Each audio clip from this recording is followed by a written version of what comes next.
Boa noite, gente. Espero que todo mundo esteja bem. Eu sou Gabriel Vitor, sou coordenador geral da Liga Acadêmica de Medicina, Família e Comunidade do Agreste, Pernambuco. E queria dar as boas-vindas a todo mundo para a nossa primeira aula aberta, com o tema Covid-19 e atenção primária.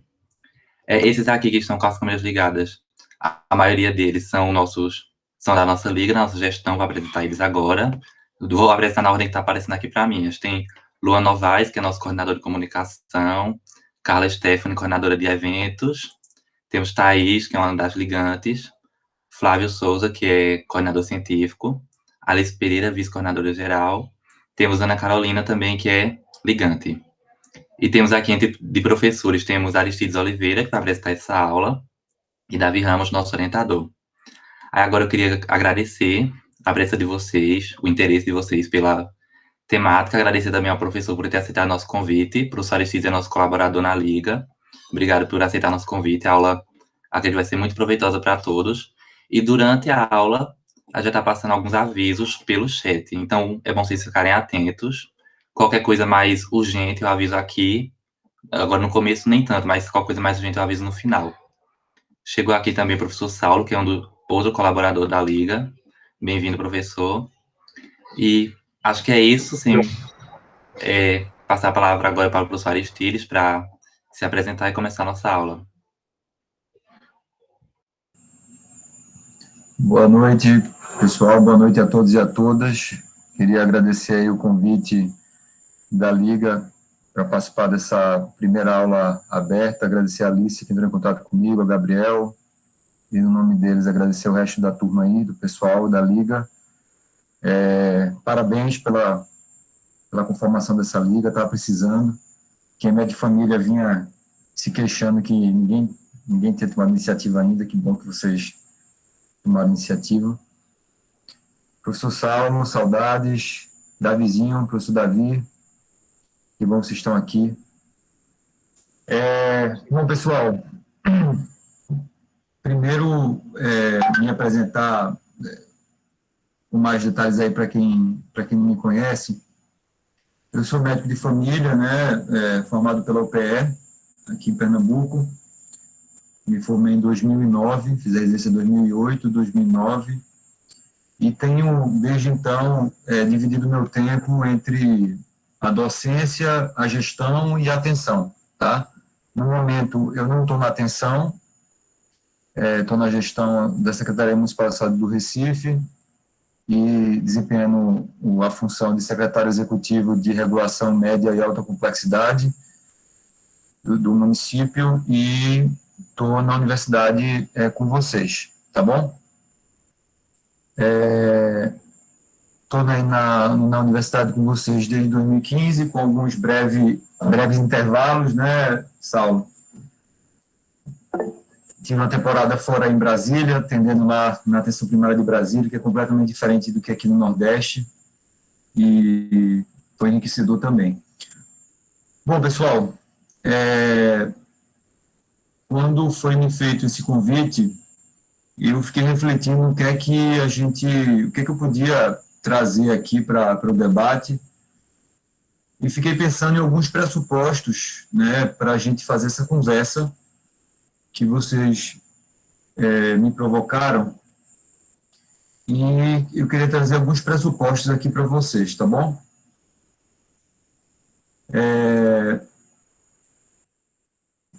O primeiro pressuposto, acho que todo mundo concorda, é que a atenção primária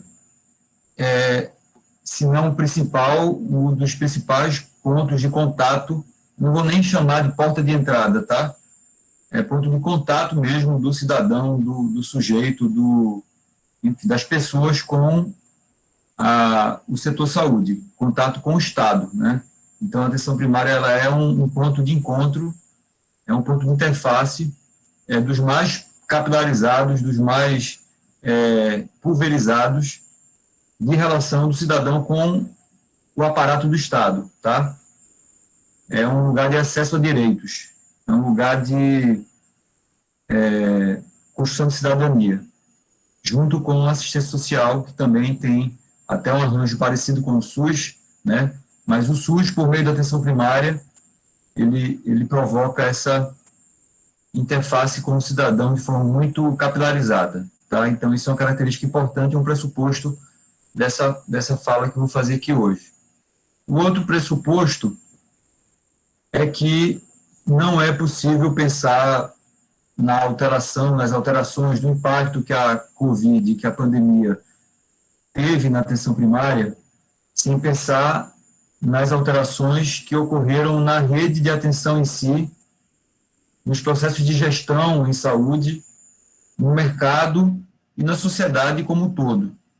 Então, falar sobre a atenção primária, as alterações de atenção primária sofreu, né, as modificações, as adaptações, não dá para pensar isso sem pensar no todo, no cenário, né? No cenário de rede de atenção, no cenário da gestão em saúde, no cenário da relação com a sociedade, com o mercado, né? Então, esse é um outro pressuposto da minha fala. O outro pressuposto é que as alterações na APS não se restringem a questões assistenciais.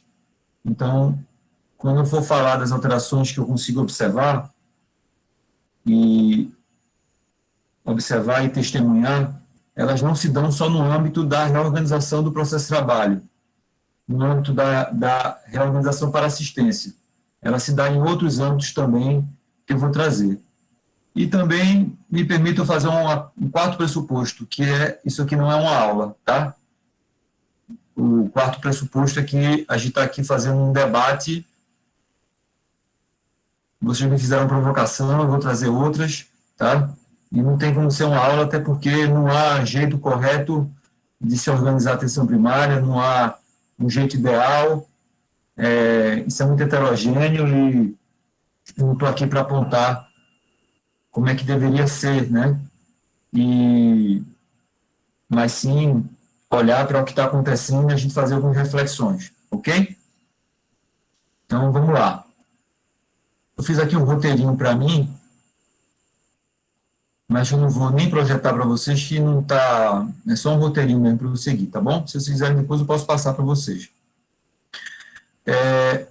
Os aspectos relevantes para esse debate que eu queria trazer seriam os impactos do processo de trabalho de um UBS, né? Então, fazendo um enfoque mais na organização de uma unidade básica de saúde frente à pandemia, o impacto na sociedade em geral e nas comunidades em particular, a relação com a média e alta complexidade, tá? Ou seja, com o restante da rede, e os desafios para a gestão em saúde, né? Para os gestores e gestoras da saúde nesse nosso SUS de Deus. Em relação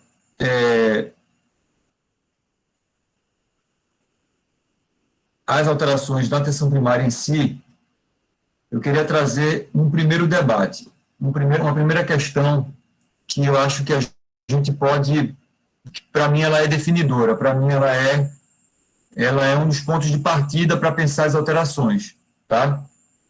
Que é a alteração em relação à nossa população adscrita, tá?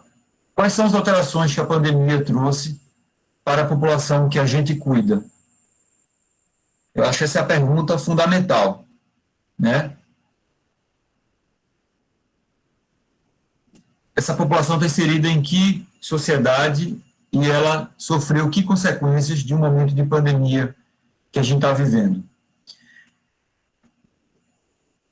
Uma primeira questão que a gente pode refletir a partir daí é: essa população, em grande medida, pelo fato de que a gente tem uma atenção primária no país organizada para cuidar da população mais vulnerável, essa população que a gente está cuidando, ela está numa situação ainda mais agravada, ainda mais dramática, de desemprego, e nos últimos anos, com o agravamento agora da pandemia também, de insegurança alimentar.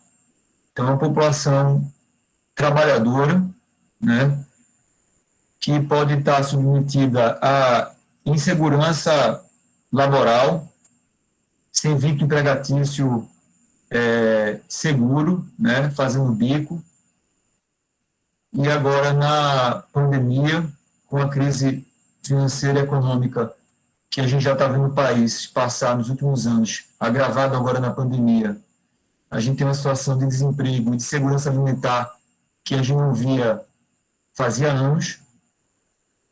A gente tem uma população que ela está com medo de procurar o serviço de saúde, por um lado, pelo fato de não querer se expor, e, por outro lado, também com muita segurança em permanecer em casa quando se tem sintomas leves.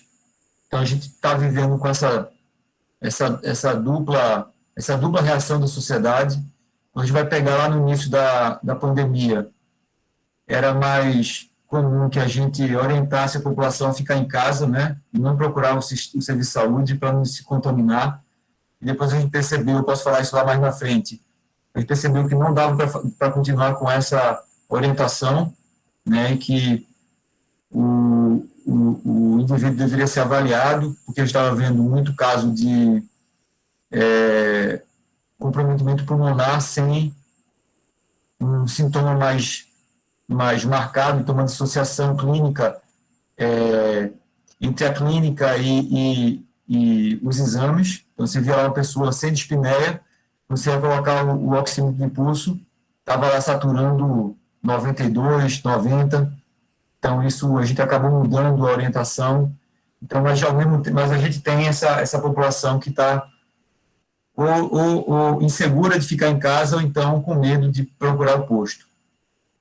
A gente também tem um aumento de pessoas com comorbidade e a agudização dessas comorbidades, seja pela situação de desemprego e insegurança alimentar e pobreza mesmo, empobrecimento, seja pelo fato de que agora, nesse período da pandemia, a gente teve, por vários momentos, uma cessação, né, uma parada do atendimento de ambulatórios especializados. Isso provocou a dificuldade de acesso desses usuários a alguns especialistas e alguns exames que eles necessitavam. Isso causou essa dificuldade de acesso, seja pela dificuldade de acessar a unidade básica, pelo medo de procurar, seja pelo fato de ter alguns laboratórios especializados terem cessado o atendimento, seja porque, depois eu vou falar também sobre isso, alguns medicamentos faltaram no mercado. Por vários motivos, houve uma agudização dos quadros crônicos que a gente tem chamado de terceira onda, né? Então, essa é uma outra mudança na nossa população usuária das unidades básicas, usuária da atenção primária, né? Uma outra característica que a gente observou junto com a pandemia é em relação à saúde mental dessas pessoas, né? São pessoas que, além da situação financeira, da crise social, são pessoas que tiveram submetidas aí ao luto, à perda de entes queridos, né? Ao medo do que vem, à insegurança no amanhã, tá? Então, a sensação de ninguém saber o que vem pela frente, né? O medo de morrer, o luto, como eu falei. Então, a procura por saúde mental, ela tem sido também muito importante nesse período. E eu acho que eu abordei as questões que eu queria trazer de forma mais marcada em relação a como é que essa população da atenção primária ela mudou um pouco, né, a conformação de algumas características dessa população. Algumas características se acentuaram, outras de fato mudaram, né? E aí, quando você tem uma atenção primária, cujo centro de sua organização, de onde ela parte para se organizar, se ela está atenta à mudança dessa população e está atenta às necessidades dessa população, ela pode se organizar de uma certa forma. Se ela está alheia a isso, ela se organiza de uma outra forma, tá? Então, quando a gente vai debater a conformação da agenda de unidade básica de uma equipe de saúde da família, da atenção primária, quando ela foca na população, foca na necessidade de saúde dos seus usuários, dos seus pacientes, ela tem uma agenda que se adapta melhor e que ela não é focada nas necessidades do trabalhador, da equipe ou da gestão, tá? Ela dialoga com as características de sua equipe, da gestão, mas ela olha, sobretudo, para como está organizada, como está acessando, como está caracterizada a sua população adscrita. Isso é fundamental. Então, é fundamental que é uma necessidade entender as alterações relacionadas à população usuária, né? E aí, algumas adequações no processo de trabalho devem ser feitas, né? A começar pela mais óbvia, que é o seguinte: como é que essa população ela está organizada para atender esse público que antigamente não existia nessa quantidade, nessas características de uma maior mortalidade e uma maior virulência, né? Contagiosidade, que é o Covid-19, né? Como é que essa equipe vai se organizar? Ela vai atender o sintomático respiratório, vai ter, do ponto de vista da ambiência e dos fluxos, uma entrada diferenciada para o sintomático respiratório. A mesma equipe que dá conta do sintomático respiratório, ela vai atender a outra população que não está sintomática, ela está usando EPI, ela tem condição de higienizar na unidade, né? Então, são questões mais pragmáticas em relação à organização de fluxo e de ambiência na unidade básica de saúde, né?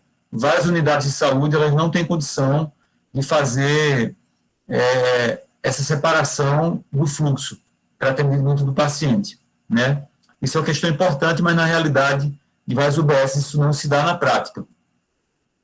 Algumas unidades conseguiram improvisar, né? Fazer tendas lá de fora, separar o atendimento do sintomático respiratório, de quem vai para a unidade para fazer pré-natal, puericultura, atendimento de hipertensão e diabetes, para quem está em outra demanda espontânea que não de sintomático respiratório, né? A outra coisa é a adequação do próprio processo de trabalho da unidade, olhando para essas necessidades novas que a população está trazendo. Isso fica claro quando a gente percebe que se a gente tinha um tipo de agenda antes da pandemia, dificilmente a gente vai conseguir manter essa mesma agenda durante o processo de pandemia, tá? Não só por conta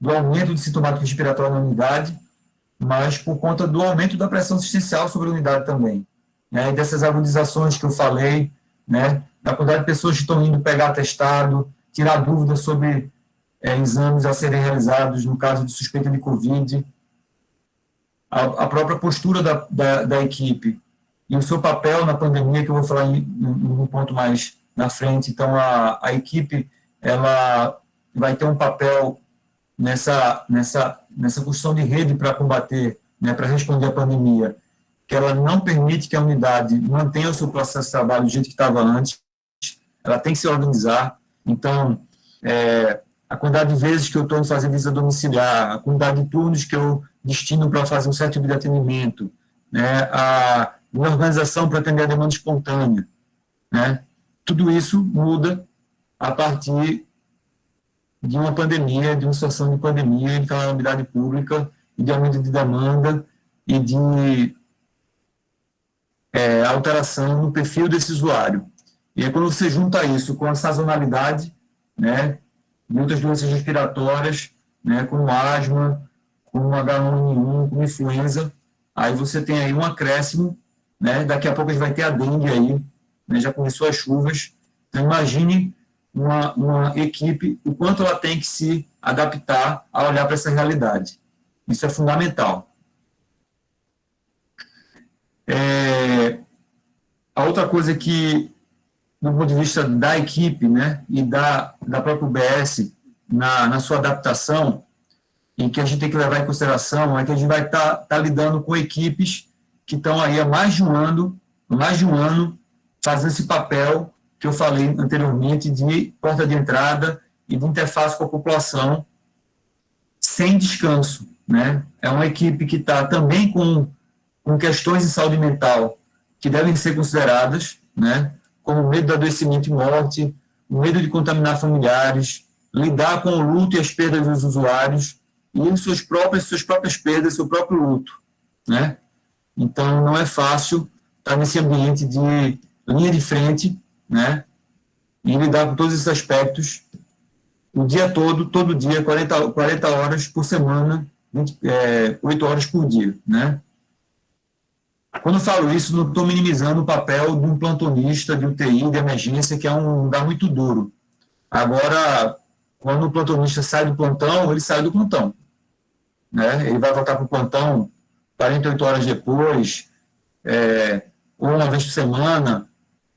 A equipe de saúde da família está lá todo dia, às 7, 8 horas da manhã, lá para atender aquela população. Então, é muito desgastante ter que lidar com tudo isso, ainda mais num momento tão delicado de perda, de pressão assistencial, de falta, né, de escassez de recursos, de adoecimento dos próprios profissionais, sobrecarregando os colegas. E são características que têm provocado imensas mudanças no cotidiano dessas equipes, tá? Eu não sei se era a expectativa de vocês, esses aspectos que eu trouxe em relação à organização do processo de trabalho, agenda, característica da clientela, mas eu iniciei por aí e queria avançar em outros aspectos para respeitar o meu primeiro pressuposto, tá? Que era que não dá para pensar mudança da atenção primária sem pensar o restante da rede, a sociedade, o cenário, tá ok? A gente pode ir voltando ao tema da organização da equipe em si, mas eu quero aproveitar o lugar que eu ocupo hoje na Secretaria de Saúde para trazer alguns elementos para vocês refletirem também em relação à atenção primária, tá? E aí daí eu vou avançando para discutir um tema que eu acho que é fundamental e é importantíssimo, que é o desenho de rede, tá? Qual é o papel de cada um nessa rede? Qual é o papel da atenção primária na rede? Qual é o papel de um serviço de pronto atendimento? Qual é o papel de um hospital? Tá? Qual é o papel da vigilância em saúde? Todo mundo tem o mesmo papel? Qual é o papel que a gente espera da atenção primária? A atenção primária vem desempenhando o papel que se espera dela? Tá? E aí eu faço essa pergunta para vocês. Se alguém quiser responder, fica à vontade, tá? Qual é o papel que vocês imaginam que a atenção primária deve ter na pandemia do Covid? Alguém gostaria de falar para a gente dar uma aquecida no debate?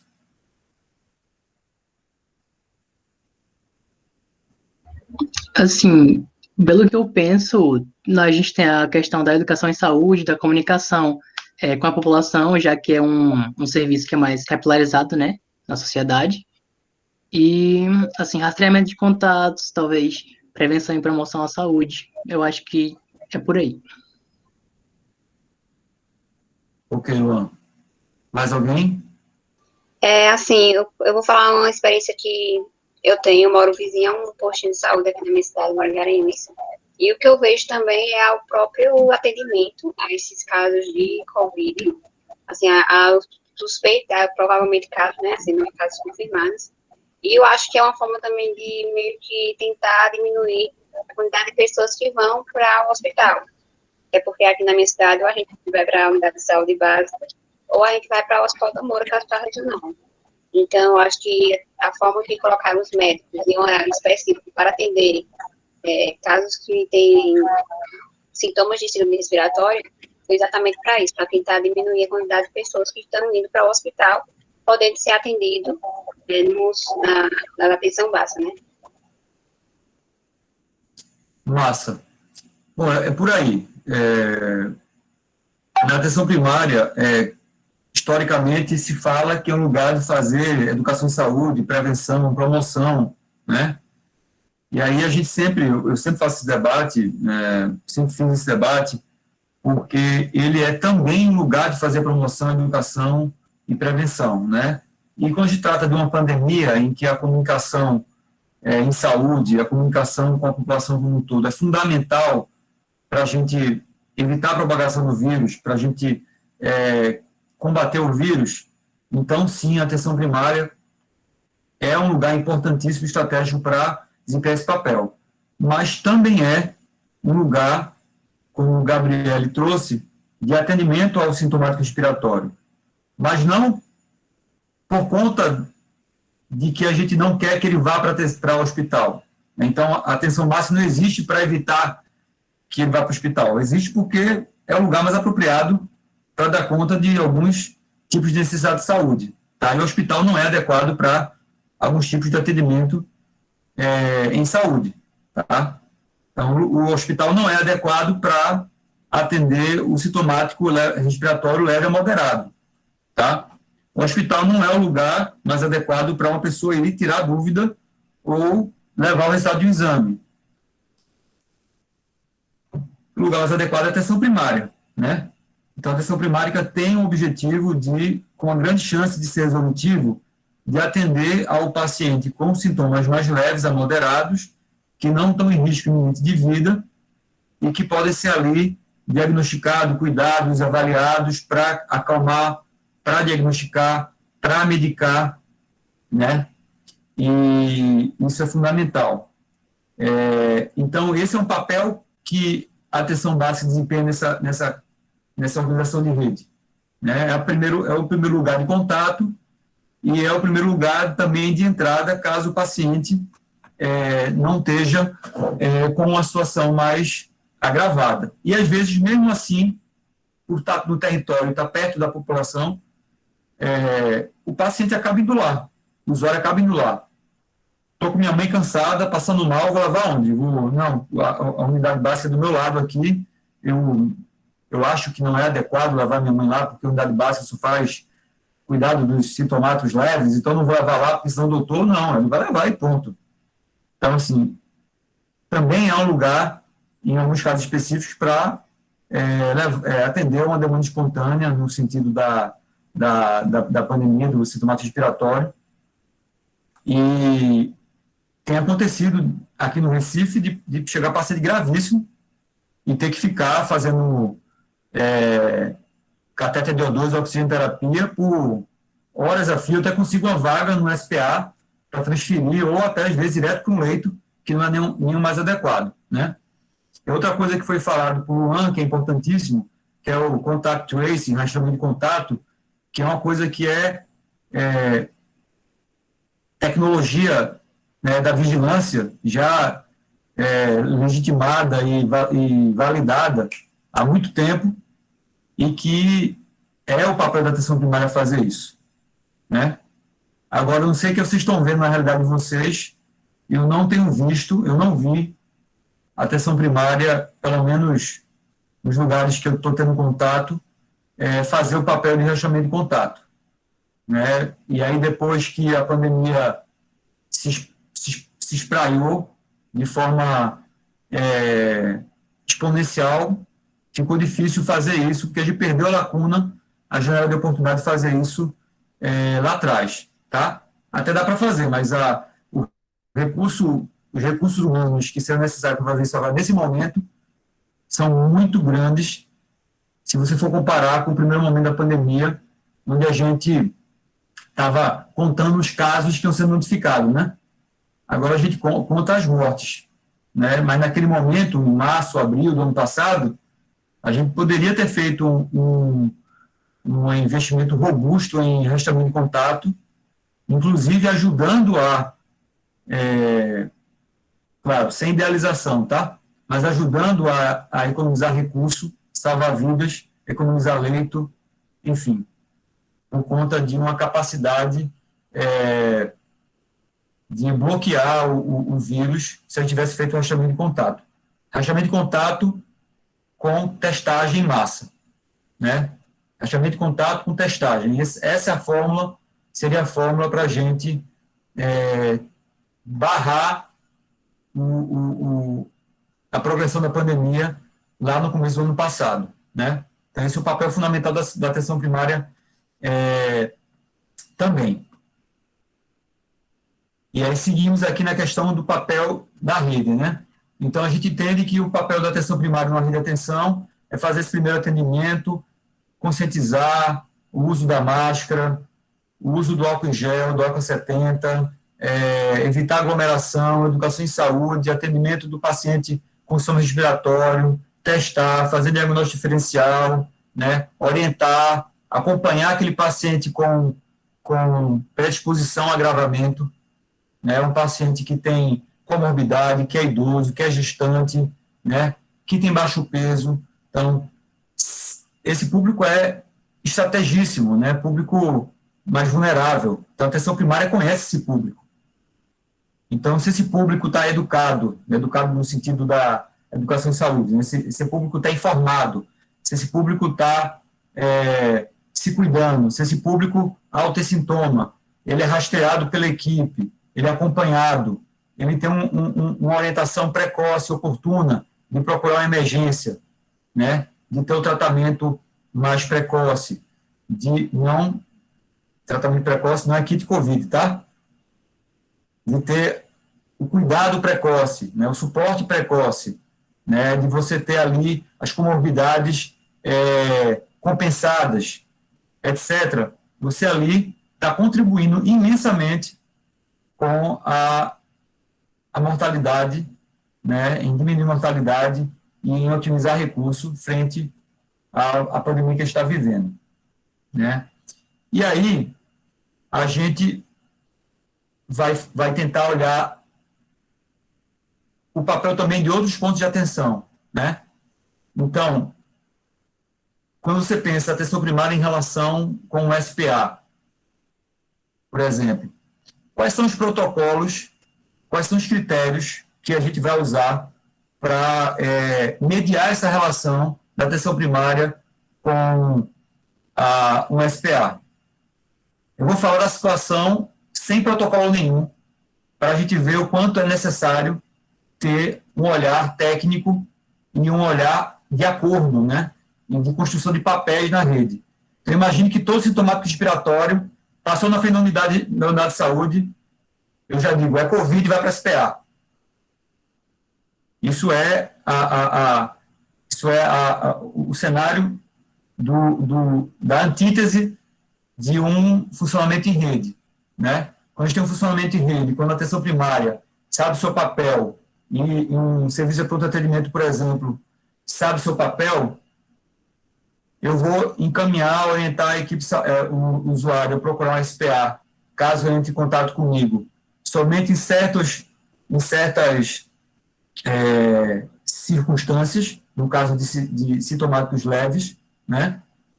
E o SPA também vai conseguir devolver a atenção primária àquele paciente, caso seja atendido no SPA com sintomas leves, para poder orientar para a continuidade do cuidado da atenção primária, né?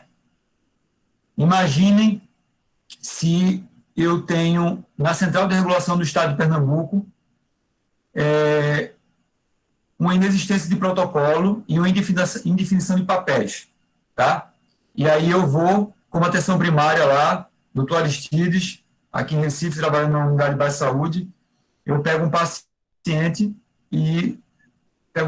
com leve a moderado, com a saturação, sei lá, limítrofe ali de 95, sem comorbidade, né? Em ambiente está saturado 95, e eu desesperadamente pego o telefone, ligo para a central de regulação e peço um leito. Se a central de regulação ela não sabe o papel dos pontos de atenção e não tem um protocolo, e ela dá um leito, tá? Eu estou ocupando um leito com o paciente, e eu estou falando isso porque acontece, tá? É uma caricatura, mas acontece mesmo com a ausência, mesmo com a existência de protocolo. Você dá um leito para o paciente que é leve e moderado, é leve e não precisava de um leito, tá? E, além disso, eu permito que a UBS, ela peça da própria UBS. Qual seria um outro cenário? Né? Está acordado os papéis da rede, está acordado da atenção primária, ela não seria nesse contexto, não estou dizendo que é proibido, mas não seria nesse contexto uma unidade demandante, e aí ela sabe que se o paciente precisa de atendimento, que precisa provavelmente de um leito, ela deve encaminhar esse paciente para uma UPA ou para um serviço de pronto atendimento, no caso aqui do Recife é assim, tá? E lá, no serviço de pronto atendimento, que é a unidade demandante, vai se concentrar os pedidos para regulação para conseguir acesso ao leito. Ao invés de você pulverizar e aumentar a chance de erro, aumentar a chance de confusão, né? Você concentra no SPA, o SPA é que vai fazer o primeiro atendimento, vai fazer a observação do paciente, vai fazer exames, né, mais avançados e vai definir se o paciente vai para um leito ou não. Salvo umas situações como, por exemplo, o paciente chega lá com saturando 75, idoso, né, eu já posso pedir um leito, quer dizer, já tem indicação de leito.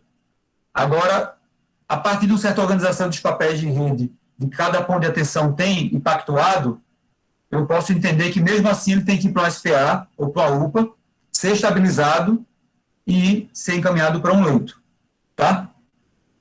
Se não tem isso, pessoal, vira uma verdadeira confusão, tá? Isso é importante que a gente discuta.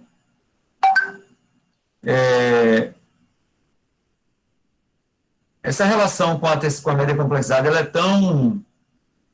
é tão importante que eu vou fazer a discussão inversa. Está tudo bonitinho, está tudo organizado, tem protocolo, tem fluxo estabelecido, todo mundo sabe o seu papel. Aí eu pego aqui, digamos aí, UPA do Vassoural. Não tem UPA do Vassoural? Caruaru? Tem, né? Digamos que a UPA do Vassoural, o médico do plantão noturno da sexta-feira, do sábado à noite, não foi. Porque está com Covid. Acabou-se, entendeu? Aí, veja como a questão da rede é importante. Aí, a UPA vai comunicar à central de regulação, por meio da prefeitura, que ela está fechada, né? Vai comunicar para a rede que ela está fechada, aliás,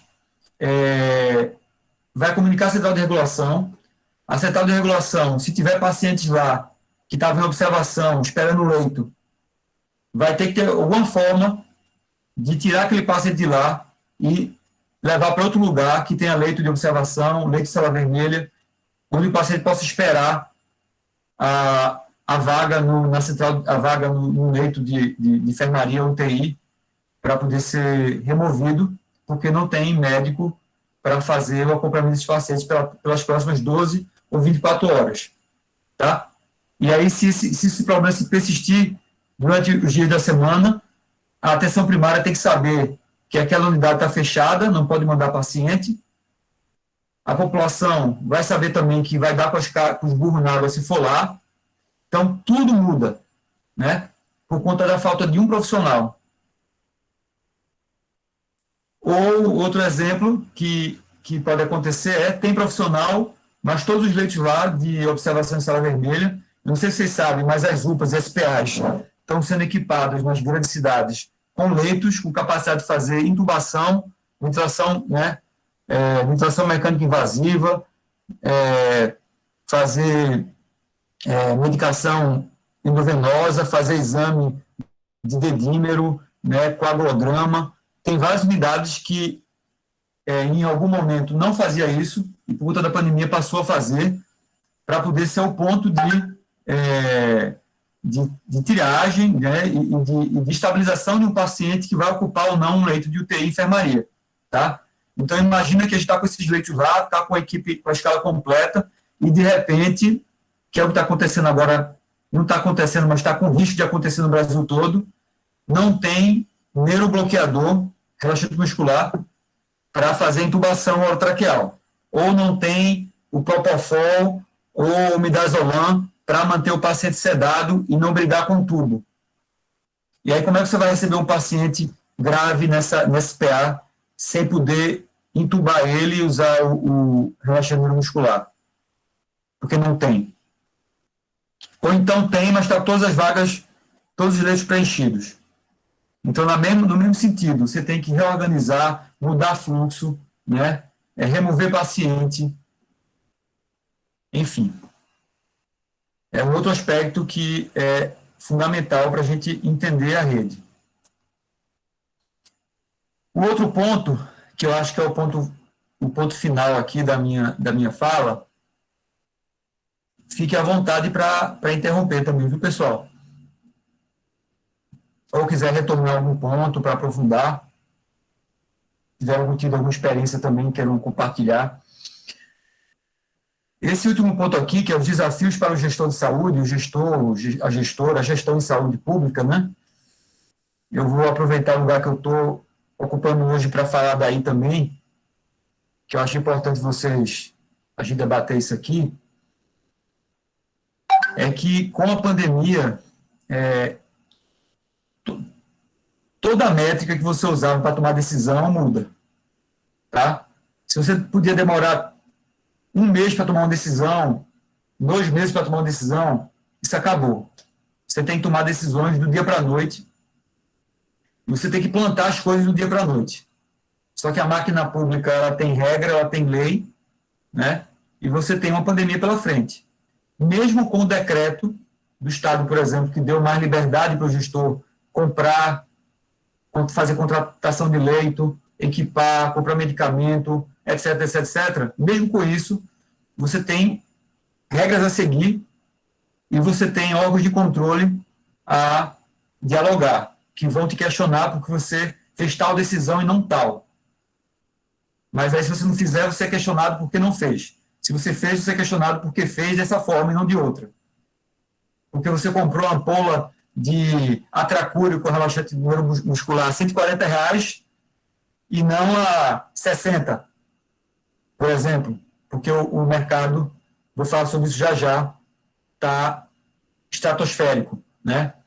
Então, as decisões são muito difíceis e a tomada de decisão é muito difícil e tem que ser feita. Vou pegar uma tomada de decisão que eu tive que tomar aqui em Recife, em conjunto com a secretária de saúde, logicamente. Mas você tem, quem conhece aqui a maternidade Barros Lima? Já ouviu falar? É uma maternidade e policlínica antiga aqui no Recife, tá? Referência aí para a região metropolitana toda, etc. E que ela tem porta de entrada Covid, porta de entrada pediatria, porta de entrada clínica médica e porta de entrada obstetrícia. Quando fala porta de entrada, é serviço de pronto atendimento, emergência, tá? E aí começou a pandemia a aumentar agora, né, em fevereiro, março, e a gente precisou aumentar o número de leitos de observação e de estabilização para pacientes sintomáticos respiratórios nessa emergência, nesse estabelecimento, a Barros Lima. E para isso a gente teve a ideia, né, entendendo os nossos serviços como uma rede e não como ilhas isoladas, a gente optou por tirar o serviço de pediatria, pronto atendimento de pediatria da Barros Lima e deslocar para o Helena Moura, que é um hospital pediátrico clássico, histórico, tradicional, também do Recife, que tem emergência pediátrica, que é a 3 quarteirões da Barros Lima. Ora, nada mais, né, nada mais lógico do que você não deixar as crianças no mesmo ambiente que a Covid e, ao mesmo tempo, ampliar o ambiente para expandir a quantidade de leitos, de ponto de oxigênio, tubulação de O2, etc., naquele ambiente da Barros Lima. E mudamos para o Helena Moura. Parece racional, né? Só que não tem nada racional nessa decisão. Né? Primeiro problema a lidar, a insatisfação dos médicos, plantonistas, pediatras, que não queriam sair da Barros Lima. Por mais lógico que fosse a decisão. Por motivos 1000, tá? Motivos 1000, que não cabe aqui, me cabe aqui nessa aula aberta a julgar.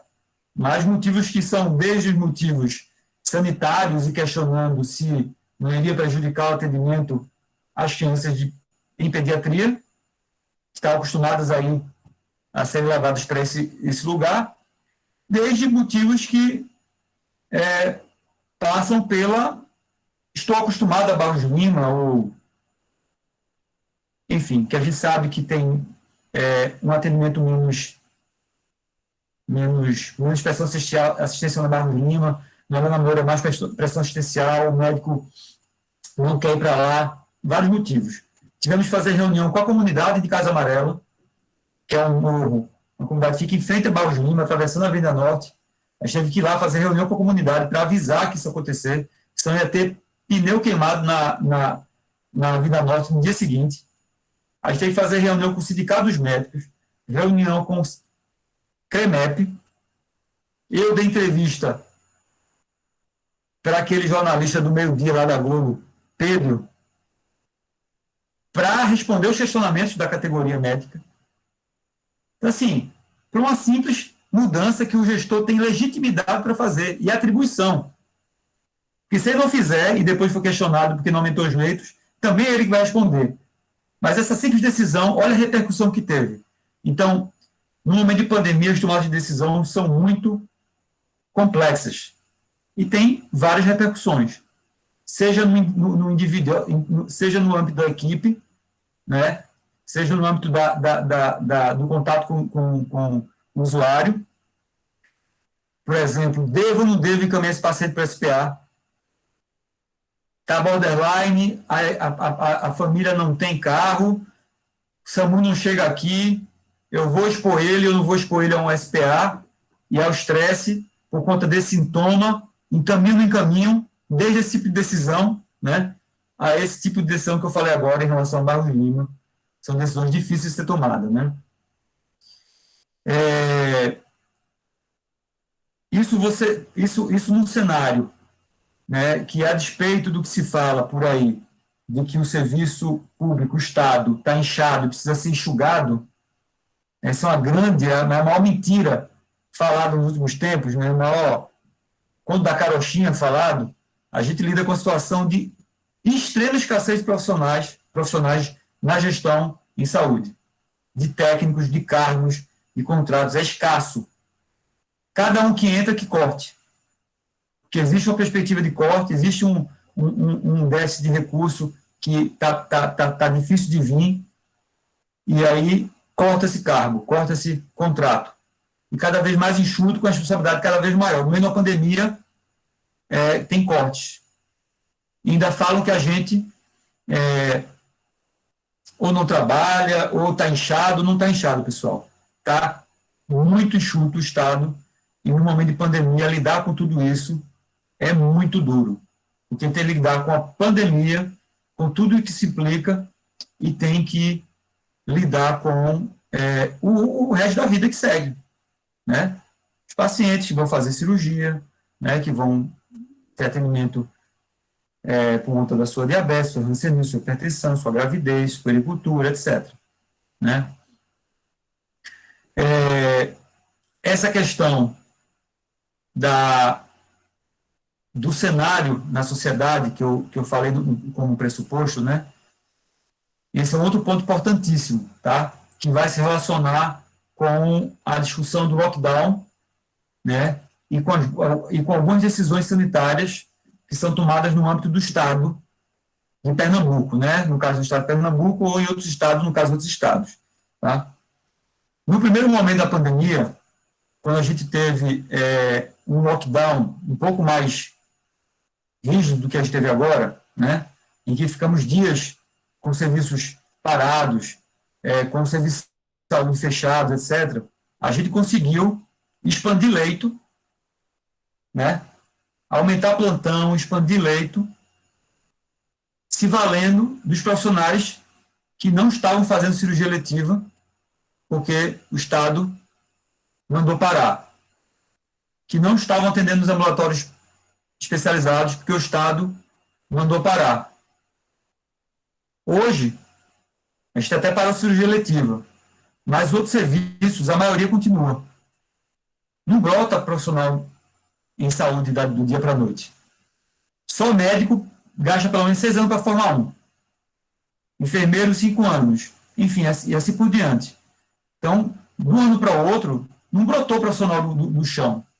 Então, hoje a gente está disputando, se eu, como Recife, quero abrir leito, estou disputando um profissional com o setor privado, estou disputando um profissional com o Estado de Pernambuco, que está contratando. E o profissional não está disponível. tá? Porque ele não está parado, porque o outro vínculo dele parou também. Então, veja como uma decisão interfere na minha capacidade de lidar com a necessidade de uma pandemia. Um outro aspecto aí, quando a gente parou, lá atrás, o número de mortes por atropelamento, facada, bala, batida de carro, acidente automobilístico, de moto, caiu vertiginosamente. Então, imagine o quanto de capacidade das emergências a gente ganhou para atender o paciente com Covid, paciente com CIRAG. Né? Imagine o quanto de recurso foi economizado. Imagine o quanto de cirurgia de emergência eu deixei de fazer, economizando rocurônio e bloqueador muscular, propofol, midazolam. Pessoal, está faltando até gase na prefeitura, por problema de compra. Imagine quanto a gente economizou e teve de recurso disponibilizado, drenado para a pandemia. Quando falo recurso, inclua aí o tempo do profissional, inclua aí o cansaço do profissional, a força de trabalho dele, dos profissionais, drenado para a pandemia. Né? Vamos pegar mais um aspecto aqui relacionado à sociedade como um todo. Né? A gente teve que lidar com, vocês viram na primeira onda, estão vendo agora de novo, com a escassez de certos produtos no mercado, e aí pela lei do mercado, pouco produto, preço sobe. Muita gente procurando, muita procura, pouco produto, preço sobe. Então a gente está tendo que fazer compras, como eu falei em relação ao Propofol, ao Atracúrio, com preços exorbitantes. Né? A gente teve que comprar ventilador mecânico a 40, 50 mil. Em algum momento teve que comprar por 100, 120 mil. Né? Até o Meprazol está com dificuldade de comprar. E nesse caso, não porque não tinha, como no caso do Rocurônio, do Pancurônio, do Atracúrio, que está com a demanda muito alta, está faltando. Vou pegar o exemplo do Omeprazol. Tá? Vou pegar o exemplo de máscara. Tá? Que nesse momento não está faltando máscara. No primeiro momento estava. Lá no ano passado. Nesse momento não está faltando nada. Sabe o que está acontecendo? A gente disparou a compra em janeiro, fevereiro no máximo, para comprar vários tipos de medicamento, material médico hospitalar, e aí para você fazer um pregão eletrônico para fazer ata de registro de preço, que significa que eu vou cotar aquele item e vai ficar com preço durante um ano, sem o mercado poder variar ele, vai ficar registrado no ata, e eu vou fazer o contrato, comprar só para aquele preço. A gente cotou esse medicamento simples, como o Omeprazol, por exemplo, ou então como máscara cirúrgica, por exemplo, em janeiro, com preço. Quando o processo burocrático estava se encerrando para a gente comprar, e aí teve a licitação com aquele preço, aí o mercado diz assim, eu não quero mais não. Esse preço não está mais legal para mim. Eu não vou mais aceitar esse preço. Aí vai para o segundo colocado. Vai segundo colocado. Também não quero não. Vai para o terceiro. Quero não. Aí dá deserto na licitação. Por que esses caras fazem isso? Eles querem forçar o poder público a lançar mão de uma modalidade de compra que está prevista na lei 8666, que é a dispensa de licitação. Ou seja, dispenso a licitação, não outra licitação. Vou comprar direto com o prestador pelo preço que ele botar. E aí ele bota o preço lá no teto. E ele obriga você a comprar, porque se você não comprar, pessoas vão morrer. Então, o jogo do mercado é cruel, tá? Então, a gente tem que lidar com esse tipo de questão que diz respeito à relação com o mercado privado, né? E com a escassez ou não escassez, mas com essa hiperbolização dos preços. E aí, só para terminar, eu vou falar sobre a vacinação já, tá? a relação disso tudo com o órgão de controle. Os órgãos de controle, né, Ministério, Tribunal de Contas do Município, Tribunal de Contas do Estado, Tribunal de Contas da União, Ministério Público Federal, Ministério Público de Pernambuco, está todo mundo de olho em cima do gestor fazendo seu papel de fiscalização e controle. Perfeito, né? Só que, sem querer trazer o debate para esse lado, viu, pessoal? No Estado brasileiro, a gente tem visto, desde o advento da Lava Jato, e um pouco antes também já, mas se agudizou muito, uma criminalização da gestão pública. Tá? Então, o gestor, a princípio, ele está fraudando, roubando, superfaturando, tudo. E aí fica todo mundo com muito medo de fazer as coisas, porque mesmo quando está fazendo para salvar a vida, fazendo o trâmite correto, e você pode ser chamado para depor, alguém pode bater na sua casa, a Polícia Federal. Então, está todo mundo com o cabelo em pé, morrendo de medo. Tá?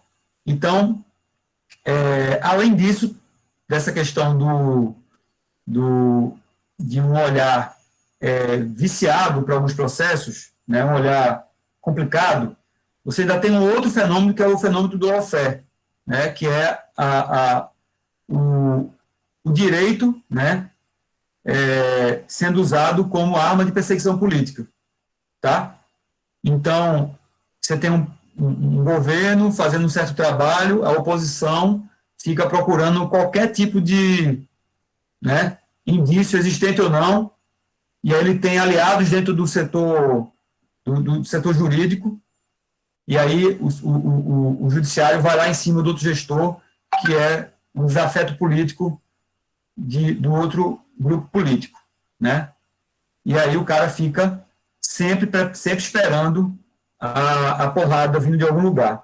Então isso é muito ruim, porque se por um lado a gente também tem órgão de controle para e passo com o executivo, vendo solução, combinando como fazer as coisas de forma segura, orientando, você também tem do outro lado da moeda essa perseguição política. E aí na pandemia você tem um prato cheio para isso. Porque, de fato, pela pressão assistencial, pelo ímpeto de salvar a vida, pela escassez de equipamentos no mercado e etc., você teve muito gestor cometendo erro, sim. Entendeu? Só que você é descontextualizado e vira um criminoso, né? A princípio, sem julgamento. Isso é muito complexo, é um fenômeno a ser estudado, controlado, combatido, para que a gente não tenha excessos nem de um lado, nem de outro. E eu lembrei de um exemplo agora, tá? Que eu vou falar para não perder a oportunidade. Nessa questão aí da escassez de medicamentos, a gente está vivendo, vocês estão vendo aí na televisão, a crise da escassez do kit de intubação, né? Que é o que eu venho falar daqui. Falei muito porque está no tema do dia, né? Eu antes de vir para cá, eu estava numa reunião na secretaria, uma reunião que eu puxei com o Hospital do Idoso, o Hospital da Mulher do Recife, que tem leito Covid também, e o Hospital Evangélico, que tem leito Covid também, contratado por nós, prefeitura, para a gente discutir como é que a gente ia lidar de forma, né, organizada com a falta de medicamentos para intubação. Porque está todo mundo tentando comprar, todo mundo com um protocolo diferente, né? Todo mundo com uma prática diferente dos médicos, todo mundo pedindo emprestado para todo mundo. Então, eu estou com Propofol um pouquinho mais, o cara está sem midazolam, aí ele me pede Propofol, aí troca por Rocurônio e tome aquele escambo para poder dar conta do recado. E aí, a gente está fazendo uma reunião para poder dizer, olha, todo mundo vai ter que usar esse esquema aqui. Esse esquema aqui com as medicações que tem menos escassez no mercado. Então, vamos substituir essa por essa, que tem o mesmo efeito, é a segunda linha. E, além disso, vamos fazer um uso mais racional. Por exemplo, certos lugares usam rocurônio para intubar e para manter o paciente. Pô, não precisa usar o rocurônio para manter. Você usa você pode usar um medicamento sedativo. Só se o camarada não se adaptar, começar a brigar com tudo, você bota o relaxante neuromuscular. Ao invés de usar o rocurônio para entubar, vamos usar o succinilmetônio, que tem uma vida mais curta, né? E vamos deixar o rocurônio para o paciente para manutenção da intubação, se precisar. Ao invés de usar midazolam, que está mais escasso, vamos usar propofol, que tem mais na rede. Ao invés de usar rocurônio, vamos usar o tracúrio, que tem mais disponibilidade. Enfim, é um jeito de entender o funcionamento em rede, de montar um protocolo único, né? Aí, quando a gente vai discutir isso com a nossa rede, no Recife, a gente vai ver, tem um bocado de médico antigo que simplesmente usa rocurônio e pronto. Usa o midazolam, que dá mais instabilidade hemodinâmica, ao invés de propofol, que é o padrão ouro do sírio-libanês. Mas o cara só usa midazolam, por quê? Porque ele gosta, mas tem evidência? Não. Mas o cara só quer usar midazolam, você tem que brigar com o médico, pedir para ele usar propofol, pelo amor de Deus, porque o midazolam está acabando, o propofol tem mais. E além disso, ele causa menos problema hemodinâmico, então você vai transferir o paciente para um leito mais estável, menos instável, ele vai parar menos, ele vai ter menos, entendeu? Vai precisar de menos droga vasoativa. Enfim. Mas tudo isso vocês têm que ingerir num momento como esse. Vou agora para o capítulo vacinação, tá certo? Falar um pouquinho sobre vacinação. A vacinação foi quando eu cheguei na prefeitura, a gente pensava que a pandemia estava lá embaixo, no platô, né?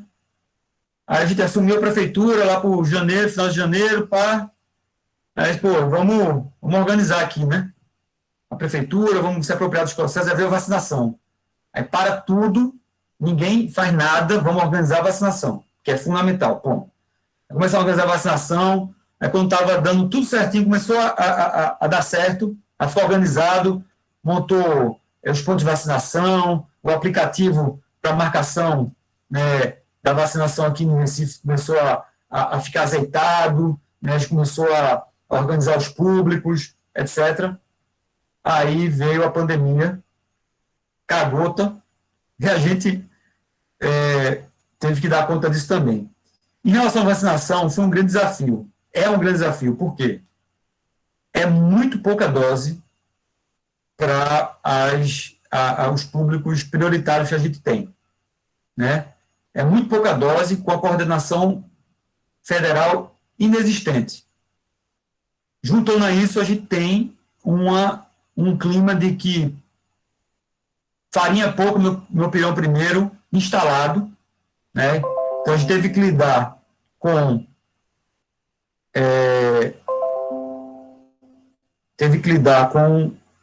os públicos-alvos inequívocos e teve que lidar com as demandas de cada grupo de interesse, de cada entidade, para tornar o seu público um público inequívoco de prioridade, ou seja, prioridade da prioridade. Tá? Então, a gente começou por UTI Covid, enfermaria Covid e emergência. Porque é o paciente que não dá para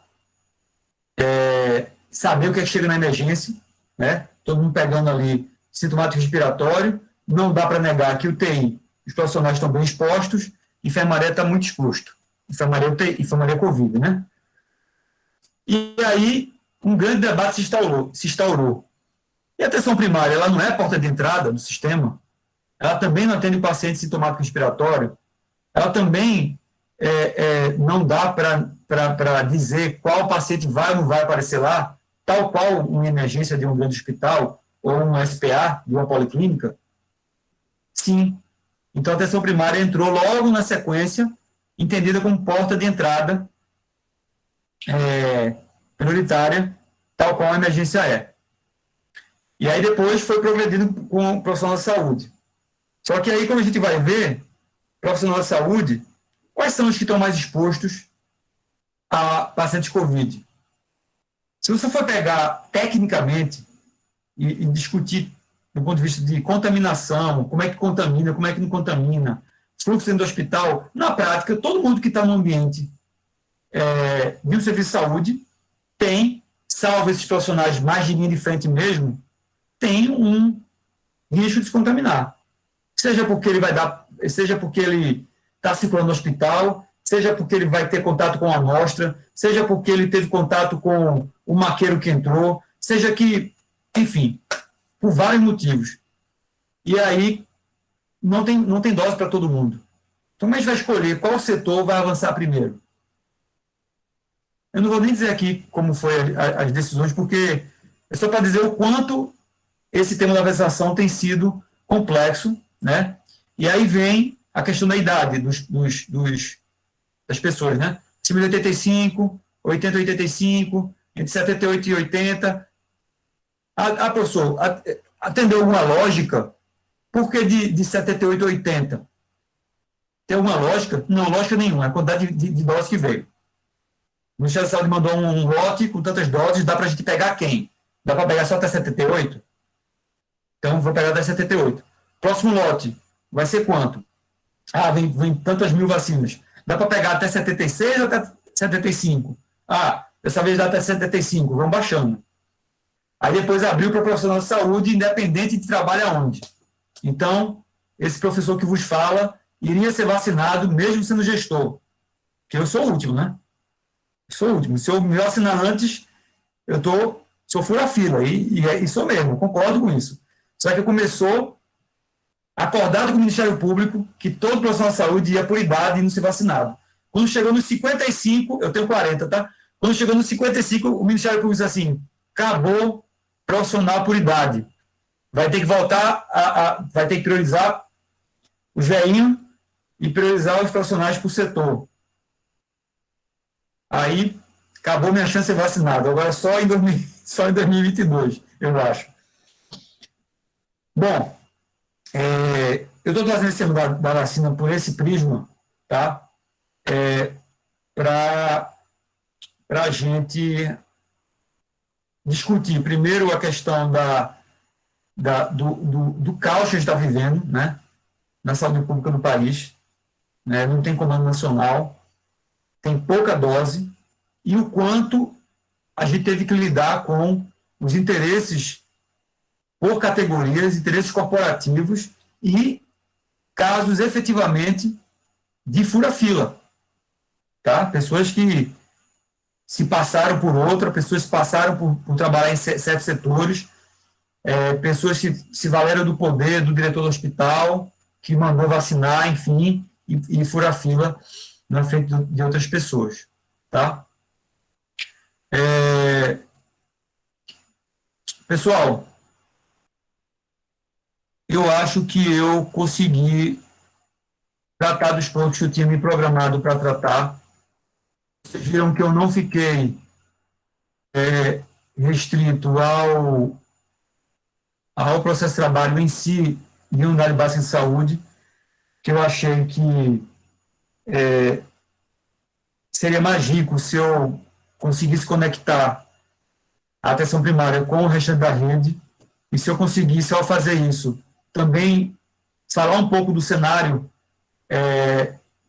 onde tudo isso se insere, né, que é a sociedade, né? Quem se interessa pela atenção primária sabe que os processos de saúde e doença, os processos de adoecimento ou não, eles se dão e se explicam pelo contexto histórico, político, social do tempo que a gente vive, né? Então não dá para pensar a epidemia como um bichinho que saiu por aí contaminando todo mundo, um bichinho do mal, né? Contaminando todo mundo, que seria indo agora um pouco para a teoria, seria um pouco da teoria ontológica do processo da doença, né, onde tem um ser externo que vai entrar num ser humano e contaminar ele, fazer o mal. Não dá para pensar isso de unicausalidade, né? Apesar de a gente saber quem é o vírus da Covid, né, o SARS-CoV-2. Não dá para entender essa pandemia como um conjunto sucessivo de contaminações. A gente tem que entender isso no contexto político, social, de recurso histórico que a gente está vivendo hoje nesse momento, né? E a atenção básica nesse momento, passa por isso, né? Está inserido nesse processo. E aí, para encerrar de verdade essa minha fala, eu já estou com 1 hora e 5 mais ou menos de fala, eu não sei em outros lugares do Brasil, mas eu acredito que sim, porque eu tenho contato com outros médicos e médicas de família, outros profissionais de atenção primária e gestores de outros lugares também. A gente vinha passando, nos últimos anos, por um processo de precarização da atenção primária intenso, tá? Não só por decisão de gestores municipais, não só isso, mas o contexto da atenção primária no Brasil vinha se dando num cenário de desfinanciamento, num cenário de precarização, num cenário de falta de proposta, tá? Num cenário de esvaziamento da atenção primária. Intenso, tá? Ameaça de privatização, tornando a atenção primária, proposta de atenção primária perto de modelos que a gente tem em outros países, como uma terceirização, privatização da atenção primária, com propostas que permitiriam, por exemplo, um médico se associar com uma enfermeira, um enfermeiro, montar um CNPJ e ser contratado pelo Estado para fazer a atenção primária de uma certa comunidade. Essa proposta surgiu, né? Surgiu propostas que visam cortar recurso mediante alguns critérios que havia discordância, havia polêmica, houve críticas da sociedade, da academia, da Abrasco, da Sociedade Brasileira de Família, né?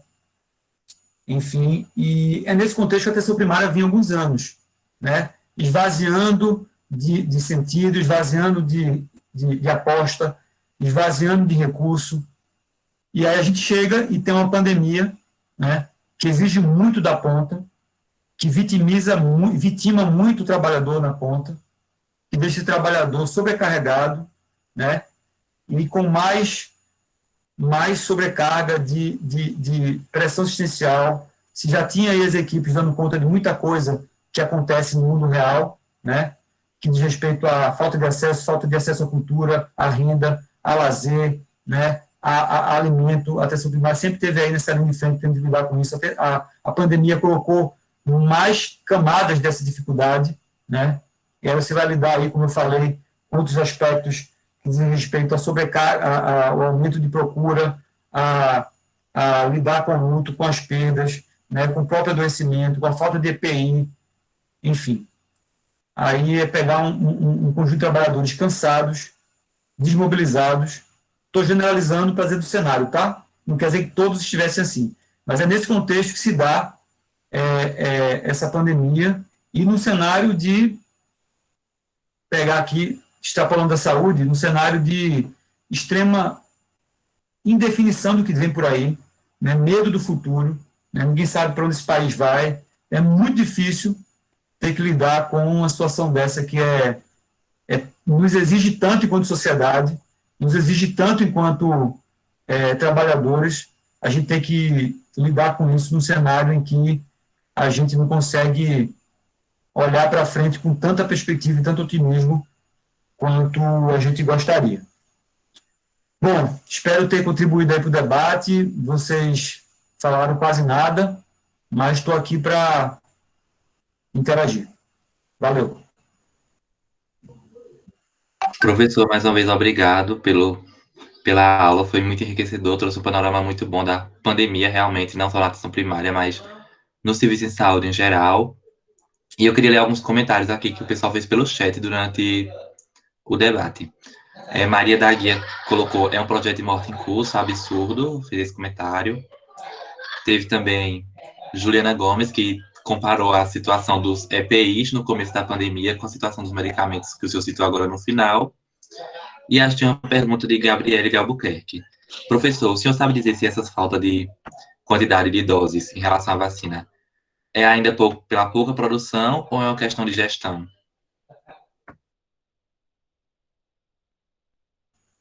Boa pergunta. Na prática, são as duas coisas, né? Foram as duas coisas. Se tivesse havido não só falta de gestão, porque se eu dissesse que fosse falta de gestão, eu estaria só atribuindo essa falta, a incompetência. Mas não foi incompetência, foi projeto. Como alguém disse aí, né, o projeto de imóveis é projeto. Tá? Não duvidemos que todo esse conjunto de absurdos falados em torno da vacinação, como justificativa para não comprar, isso tudo faz parte de um projeto, de uma narrativa, que tem como resultado um dos efeitos poder abrir para a compra do mercado privado hoje, nesse momento, que foi aprovado no Congresso, né? Um dos objetivos era esse, né? Você fazer uma escassez e privilegiar e tornar a vacina como um bem de mercado, né? Como uma mercadoria que pode ser adquirida e consumida, né? Mas também foi de gestão, né? Se você tivesse comprado, reservado no ano passado, a gente, mesmo com a escassez atuais de insumo, de doses, e a lentidão de fabricação, que a gente tem hoje, isso sim, pela alta demanda, e a capacidade limitada das empresas, você teria quantidade de doses hoje, pelo menos bem mais razoável do que a gente tem no momento. Tá? Então, são as duas coisas. É gestão e é falta de insumo, sim. Mas aí, somando, quando você fala de gestão, soma-se aí a decisões intencionais a projeto também, e não só a incompetência que, porventura, tivesse acontecido. Certo. Chegou mais uma pergunta aqui de Maria A. Ela pergunta, professor, sobre a questão da liberação da compra de vacinas pelo setor privado, quanto que isso afetaria a disponibilização dela para a população em geral? Aí ela complementa, ouvi falar que essa questão de compra pelo setor privado ajudaria a aumentar a produção pelo fato de ter mais dinheiro investido nisso e afetar mais a população positivamente. Não, na verdade, essa é uma ideia equivocada do efeito da compra, né? Comprar, privatizar a vacina, torná-la um bem, não iria melhorar ou turbinar a produção por conta do incentivo financeiro. Pessoal, os grandes conglomerados, né, que estão fazendo, as grandes empresas, Pfizer, enfim, só para citar uma, que está fazendo vacina, eles estão vendendo em escala para todas as nações do mundo. Tá? Compras enormes. Não são os empresários brasileiros que vão aquecer o mercado de vacina, não. Nem vão dar uma injeção de ânimo para as empresas produzirem mais. Isso é uma falácia, tá? Porque só o Brasil está permitindo compra no setor privado, para começar a conversa, né? Então, seria o empresariado brasileiro. E nem todo empresariado brasileiro vai comprar vacina, se assim as empresas quisessem vender. Então, a gente está falando de um trisquinho, um grão de areia, um processo muito, briga de gente grande, entendeu?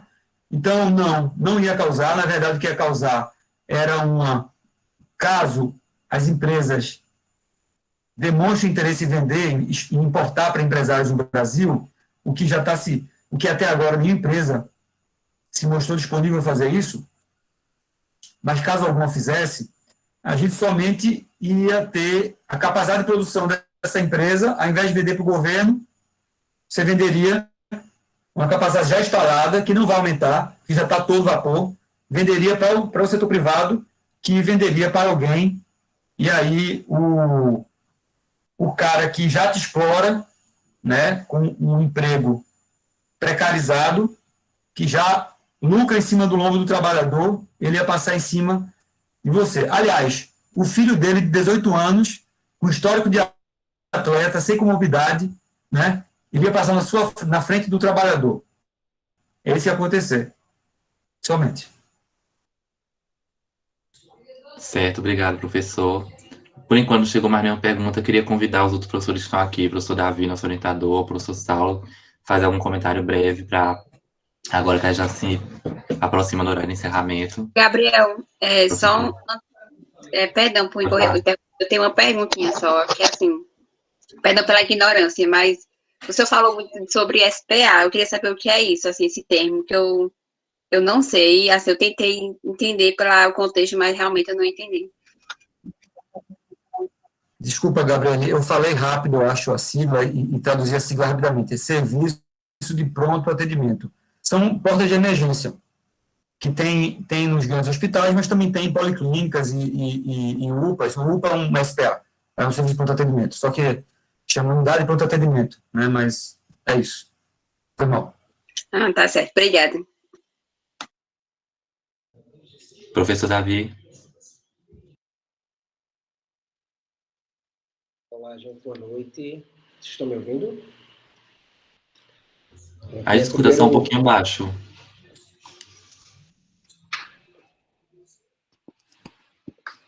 É melhor agora? Esse fone está meio...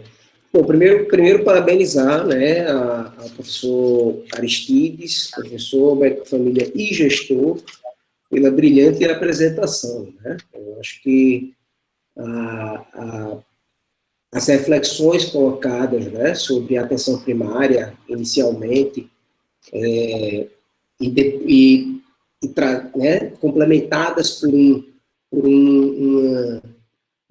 não exatamente um desabafo, mas uma partilha, né, enquanto gestor, das dificuldades que existem em torno de organizar um sistema de saúde tal como a gente prevê que deve ser o SUS num contexto como esse, né, de escalada de um problema de saúde pública pandêmica, e fora esses contingenciamentos que referentes à dificuldade em adesão de protocolos, picuinhas por qualquer besteira, por entidades A ou B, até as grandes dificuldades das relações entre o setor público e o privado, e entre a medicina e o mercado da medicina, o complexo médico industrial, né?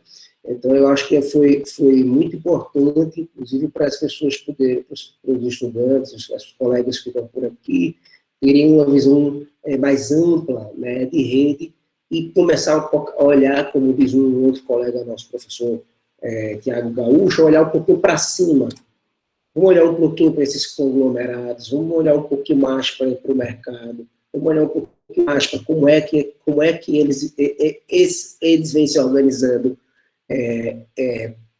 né, em seu projeto, em seus projetos, inclusive no que tem de rebatimento em cima da atenção primária. Né? Eu acho que é uma conversa extremamente relevante, que veio do lugar de uma pessoa que está na labuta aí, né, e vendo várias perspectivas. Eu queria frisar, né, essas questões que o professor Aristides trouxe, o problema da pobreza, desemprego, a redução, o que tem havido, né, ultimamente na rede de atenção primária, né, a comunidade mais pobre, a comunidade desempregada, a comunidade fazendo pico, a redução do acesso, não só ao serviço de atenção primária, vários inicialmente fecharam, mal fizeram teleatendimento. Você tem um processo de descompensação das doenças crônicas não transmissíveis. E você tem um aumento drástico das demandas em saúde mental, fora as demandas em pandemia. Né? Se você for para os psiquiatras, Aristides, eles vão dizer que a terceira onda não é a da descompensação das doenças crônicas não transmissíveis, é a problema de saúde mental. Né? Cada um que disputa sua terceira e quarta onda agora. Mas você tem uma ideia, né, da carga de doença que a gente tem no nosso país. Os outros problemas não param. Né? Os outros problemas não param. Então, eu queria daí chamar a atenção, tá, para alguns princípios da atenção primária, né, que a gente, enfim, lembra tanto de Alma Ata, em 78, Saúde para Todos, nos anos 2000, a ênfase no controle do problema materno-infantil, das doenças infecto-contagiosas, a capilarização dos serviços a baixo custo, né, e aí teve 40 anos depois, uma conferência pouco conhecida de Astana, no Cazaquistão, né, onde alguns desses princípios foram reafirmados e foram complementados em suas insuficiências, como a ata não previu a doenças crônicas não transmissíveis, até porque ainda estava num processo de transição epidemiológica, né? E também questão da sociodemográfica, de faixa etária, de pirâmide populacional, e lá em Atana, em 2018, eles reforçam o seguinte: número 1, a APS, está claro que a APS, a Atenção Primária de Saúde, né, e funções ou ações essenciais de saúde pública, elas precisam ser o núcleo integrador dos sistemas. Isso precisa ser público. A gente viu aí o que está acontecendo na ausência de coordenação de ações públicas. E onde os países tiveram maior sucesso, todos eles conseguiram esse maior sucesso a partir de ações advindas da gestão e de sistema e de coordenação públicas. Tá? Então, acho que isso é uma coisa para ficar muito claro, né, para ver como os riscos que a gente vive de continuarmos nessa contracorrente, né, diante de um desmantelamento da atenção primária do SUS cada vez mais agudo. O segundo ponto de Atana 2018. Empoderamento das pessoas e comunidades. Tá? Terceiro ponto. Políticas multissetoriais, políticas e ações multissetoriais são necessárias para que a gente tenha atenção primária. Isso é uma perspectiva universalizante. A perspectiva de uma ata, assim como aqui, e assim como a gente defende, para poder defender a atenção primária, gente, é difícil a gente pensar isso se a gente não pensar numa atenção primária totalmente pública e universal. Então, não pensar a atenção primária enquanto um direito, saúde enquanto um direito, e a atenção primária enquanto um direito das pessoas. Tá?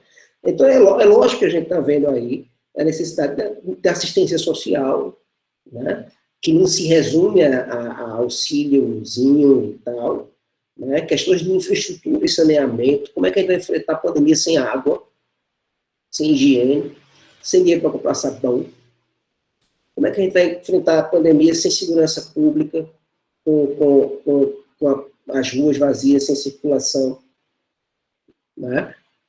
Como é que a gente vai enfrentar a pandemia sem políticas econômicas capazes de promover, gerar atividades, né, de emprego e renda? Tá? Então, isso é só um exemplo, isso muito mais. Então, eu falei aqui da educação, vejam só, né? Por onde que a gente vai, educação, cultura, lazer, tudo que é relativo à promoção de vida, de cidadania e de saúde. Então, esses pontos são muito claros para a gente. Entretanto, é um debate que ele se esvai muito fácil diante das necessidades imediatas de vacina, diante dos conflitos de narrativas. Durante o processo de pandemia, o que a gente pôde notar em âmbito global, inicialmente em 2020, sobretudo, é um olhar um pouco mais centrado para a atenção hospitalar, né? A atenção média de urgência e emergência, na média complexidade, e a atenção hospitalar. Porque é onde as pessoas vão morrer, é onde a gente está precisando salvar as pessoas lá e tal.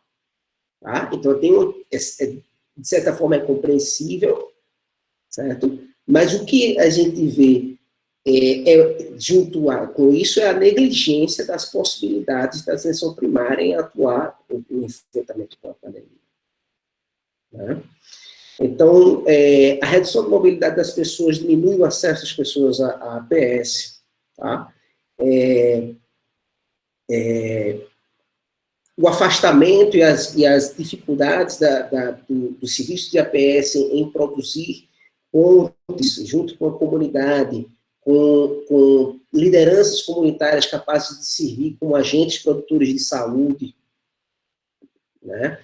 E aí eu participei de um projeto, não sei se o Guto já chegou, mas um projeto por dentro dos Mãos Dadas, onde a gente pôde formar comunitários enquanto agentes populares de saúde para construir rede de apoio para quem está sem comida, para identificar caso, para educar as pessoas, né? Para trabalhar educação em saúde, para informar a gente casos novos, para articular com ONGs, com instituições tais e quais para ajudar, né? Então, isso tudo é possível, é possível de ser feito na atenção primária e não foi explorado. Tá? Então, esse fato desse hospitalocentrismo, digamos assim, é lógico que eu preciso frisar que a questão de telesaúde e telemedicina foi essencial, bombou, né, praticamente fundou, né, um espaço virtual de medicina, né, agora está legitimado, enquanto em vários países, e aqui também, foi gerida por hospital, mas em Recife e no Brasil foi praticamente pela atenção primária, tá? Tem um papel essencial nisso, e isso tem a ver com a forma da gente cuidar das pessoas, pelo telesaúde, tá?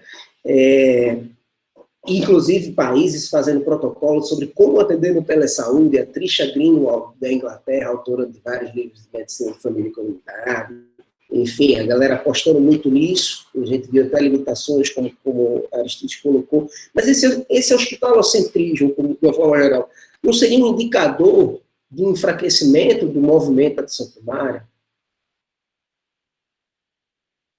Da aposta, da crença nessa estratégia enquanto política pública de saúde, enquanto política social, orientadora de um sistema de saúde. Isso eu estou provocando. Não seria um sinal, né, de que o SUS não estava suficientemente orientado pela APS quando eclodiu a pandemia?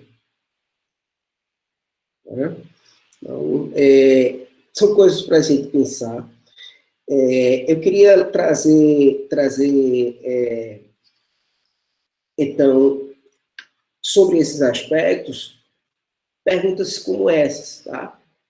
Atualmente, a atenção primária, ela tem capacidade para contribuir substancialmente para a vigilância e a resposta à pandemia? Os profissionais estão capacitados? Eles têm protocolos os quais seguir, os quais e legitimados? Eles foram qualificados para isso? Eles têm os EPIs? Eles têm as ferramentas? Tá?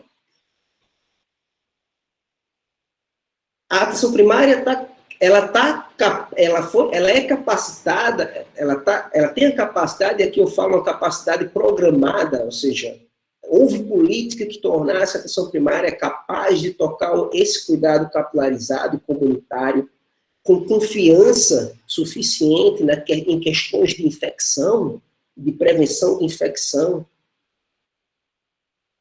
A atenção primária goza agora, no meio dessa pandemia, de autonomia suficiente em relação ao controle sobre os mecanismos de referência, de referenciamento. Então, essas são questões para a gente se fazer, para entender o estado das coisas como estão. Né? Juntando, trazendo um pouquinho mais assim, da atenção primária nessas deficiências, com uma síntese também do ponto que trouxe Aristides. E aí eu coloco para vocês perguntas agora, que estão sendo feitas pela nossa Sociedade Brasileira de Medicina de Família e Comunidade, pela nossa Associação Pernambucana, por entidades científicas, acadêmicas e médicas diversas, e da saúde. Tá? Então, primeiro, atenção primária na COVID. Como acompanhar? Aí veja, aí agora eu estou entrando no seguinte, tá? Primeiro eu falei o dado de realidade da dificuldade, como síntese da apresentação. E agora eu vou fazer provocações, certo? Para a gente pensar respostas a ela dentro do que é possível. Tá? Porque está difícil, é difícil ver otimismo, mas sem sonho não vai. não é? E o que é possível fazer? Orientados pelos nossos sonhos, tá? Pelas nossas crenças, pelos nossos ideais, com o que a gente tem agora na atenção primária. Então, daí as perguntas. Como acompanhar os casos de Covid na atenção primária? Tá? Como acompanhar os outros casos não Covid? Como dar conta das consequências da Covid? Quem deve ser priorizado para atendimento agora, face a face? E quem pode esperar pelo atendimento face a face? Ou pode receber um atendimento tele? Tá? E com uma última questão, seria talvez uma constatação, mas como é que a gente pode, diante dessa situação, na atenção primária, eu falo enquanto profissional da ponta, da assistência, tá? Docente e assistência, como podemos ser criativos, ser proativamente criativos e responsáveis, corresponsáveis, tá? Nesse enfrentamento, enquanto gestores qualificados e lideranças cruciais estão envolvidas com uma série de processos e não estão conseguindo, e talvez não estejam conseguindo chegar a gente. Eu entendo que as equipes de saúde, os profissionais, não podem esperar. Nós precisamos ser criativos, trocar experiências, né? Centrar nas demandas da nossa comunidade, mas trabalhar, trocar essas experiências entre a gente. Tá? Óbvio que o papel de coordenação, de definição de fluxos, de elaboração de protocolos é central e a gente tem que trabalhar em cima deles. Né? Mas é muito mais do que isso que a gente precisa fazer. Eu falei aqui de comunidade, eu falei de outros atores, eu falei de educação em saúde, eu falei de várias vias de contato com a população, dentro e fora da unidade, fora de vida. Né? Então, como é que a gente pode, tá? Na medida em que há dificuldade, veja só, o processo de vacinação, agora toda a demanda na média e na alta, tá? Como é que a gente pode, então, ser criativo e proativo nesse enfrentamento, quando lideranças e gestores importantes não estiverem podendo chegar até a gente?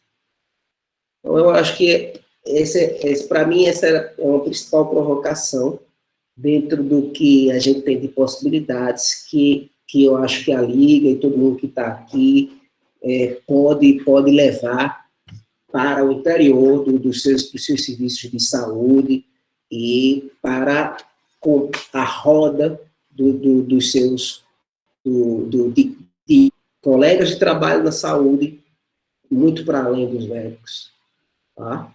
E comunidade. Tá? E a gente precisa estar junto nesse enfrentamento. Porque não vai vir de onde deveria estar vindo, por exemplo, na esfera federal. Tá? É isso. Acho que essa era a contribuição que eu queria dar.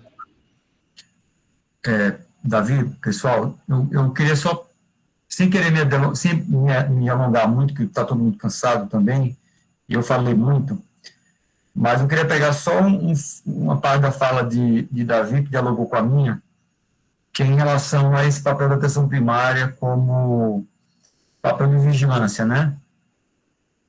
Se a gente está preparado, né, Davi? Se tem preparação, sem protocolos, tem o jeito de fazer está bem determinado, né? Está claro para todo mundo como é que eu faço o contact tracing na atenção primária. Isso todo mundo sabe fazer. Veja, eu acho que primeiro, eu acho que não, né? Eu acho que isso faz parte desse esvaziamento, tá? Eu acho que a pandemia veio como uma tapa na cara de todo mundo que ainda tinha alguma dúvida de que o nosso modelo de atenção ele é hospitalocêntrico. Alguém tem alguma dúvida disso? Né? Então, no momento em que a gente, que a despeito da fala retórica dos gestores, eu priorizo a atenção primária, a atenção primária é o centro, ela coordena a rede, é coordenador do cuidado, né, etc, etc, etc, é quem está em contato com a comunidade, a despeito da retórica e a despeito do desejo, na hora do vamos ver, em que a gente tem um país com a saúde da família extremamente capilarizada, e uma saúde da família com bases da sua fundamentação epistemológica na vigilância, um aspecto ao qual eu faço uma certa crítica, tá? Da vigilância, às vezes em detrimento do cuidado da clínica, né, quando as duas coisas deviam andar de mão dadas. Você pega muitas equipes aí, não, meu papel é só fazer educação em saúde, meu papel é só, sabe, quando chega um paciente mais grave, não, esse é meu papel, encaminha. Ainda tem muito disso, então faço a crítica a isso. Então, a nossa atenção primária, que é fundada na vigilância, na hora H, numa pandemia em escala mundial, o país perdeu a oportunidade de fazer um trabalho intenso de rastreamento de contato. E quando eu falo isso, eu não falo para jogar a conta na equipe só da família. Eu também não tenho mais esse romantismo. Apesar de concordar com o Davi que as equipes têm que ser criativas, eu também não espero que ninguém seja super-herói. Eu, como gestor, e como médico e militante, não espero mais. Isso, eu já venci essa etapa. Tá? As equipes só da família, elas puxam muito para si, e os gestores empurram muito para elas várias responsabilidades de fazer as coisas sem apoio, sem recurso, sem reconhecimento, sem estrutura. Tá? Então, tem que ter um equilíbrio muito grande entre o que eu devo fazer, o que eu posso fazer e o que eu devo cobrar que seja feito. Tá? Para a gente também não entrar numa cruzada são franciscana que não vai em lugar nenhum. Porque o SUS não pode depender de militância. O SUS tem que contar com a militância, mas não pode depender da militância. Porque, senão não é direito. É cruzada. Tem que ter o Estado ali, a lei, o Estado, a cultura institucional toda mobilizada para que o indivíduo entenda que aquilo é um direito para ele, lute pelo direito. E não o profissional fique lutando sozinho. Então, posto essa ressalva de que eu não espero que as equipes saiam por aí fazendo contact tracing sozinhos, né? E não é isso que eu estou dizendo, quando eu falo que a gente perdeu a oportunidade, eu estou dizendo que a gente perdeu a oportunidade de colocar isso como uma pauta primeira do SUS. Naquele momento, lá em março, quando a gente tinha ali, pós-carnaval, eu fui para o carnaval ainda, sabe? Eu tenho certeza que o vírus já estava circulando, virado o satanás ali. Entendeu? Só que a gente começou a ver, o primeiro caso foi em 23 de março, se não me engano. Aí, o primeiro caso notificado, aí mais outro, a primeira morte só foi em abril, se eu não me engano. Enfim, teve um desenrolar com mais lentidão no primeiro momento. Os casos não eram de multiplicação, né, no território, não tinha transmissão comunitária sustentada. Então, nesse momento que a gente devia ter intervido. Aí, o recurso ficou para onde, Davi? A gente já sabe a resposta. Todo o recurso intelectual, o recurso financeiro, ficou destinado a quê? E eu estava lá no estado de Pernambuco. Nessa frente, era eu que contratava os leitos de UTI. Era a minha equipe, minha de Giliate, Davizinho. Outro companheiro nosso. Era a gente que contratava. Tem uma expansão de leito no estado de Pernambuco nunca antes vista, aliás, no Brasil todo, mas em Pernambuco, para você expandir 10 leitos de UTI. Era a coisa mais difícil do mundo, em termos de dinheiro, de treinamento, de equipamento. A gente botou mais de 1.000 leitos de UTI, da noite para o dia, pessoal. Essa foi a opção do Estado. Eu não estou fazendo uma crítica aqui, uma crítica por criticar, não. Esse é o modelo. A gente não soube se valer das ferramentas historicamente consagradas da vigilância e as equipes da família de vigilância como protagonistas desse processo. Pegar a grana, treinar, contratar gente, botar mais gente no território, sobre coordenação da vigilância da atenção primária para fazer rastreamento de contato. A gente não soube fazer isso. A gente pegou todo o dinheiro e foi contratar leito por R$3.000, R$2.500 o leito, a diária. Sim, respirador, medicamento, treinamento, bomba de fusão, monitor, tudo caro, escasso. E da noite para o dia a gente conseguiu, enquanto Estado, fazer isso. Por que não conseguiu fazer? Protocolo de rastreamento de contato, treinamento, contratação de pessoal, intensificar a vigilância. Por que a gente não fez isso? Porque o modelo é hospitalocêntrico. Se a gente quisesse fazer, a gente tem dificuldade. Porque a gente não sabe fazer. Enquanto Estado. Enquanto equipe de saúde da família, não. Enquanto Estado, a gente não sabe fazer.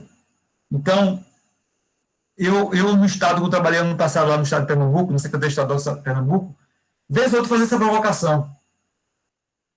Todo mundo concordava. Mas assim, mas é como se... E aí chegou um certo momento, Davi, que não tinha para onde correr. Era abrir leito mesmo, porque a pessoa estava morrendo. Se não tiver leito, as pessoas iam morrer. Na rua, em casa, sem ar. Então acabou a oportunidade. Aí também não tinha outra estratégia, era essa mesmo. Tá? Mas a estratégia, teve um momento que a estratégia foi perdida a oportunidade, no Brasil todo, diga-se passagem. Então, assim, essa foi a grande constatação, na minha opinião.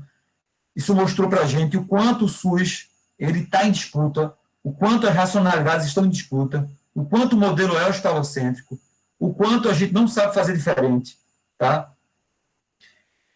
E é isso, a gente está chorando pelo leite derramado nesse momento por conta essa nossa incapacidade, e aí eu me coloco sob análise também, porque por mais que eu não tivesse num lugar de decisão, eu não estou dizendo que o outro não sabe fazer e eu sei, se eu tivesse lá eu faria diferente, não sei, o contexto é muito forte, é difícil você vencer, sabe, todo mundo lhe cobrando o leito, e você, não, peraí que eu vou fazer, isso tem que ser uma coordenação nacional, de novo, tentando entender que a gente não faz isso sozinho, que não quero culpabilizar ninguém, nem para cruzar a São Franciscana, tem que ter coordenação nacional, pessoal, tem que ter, o discurso tem que ser uníssono, para que as pessoas se fortaleçam nas decisões tomadas.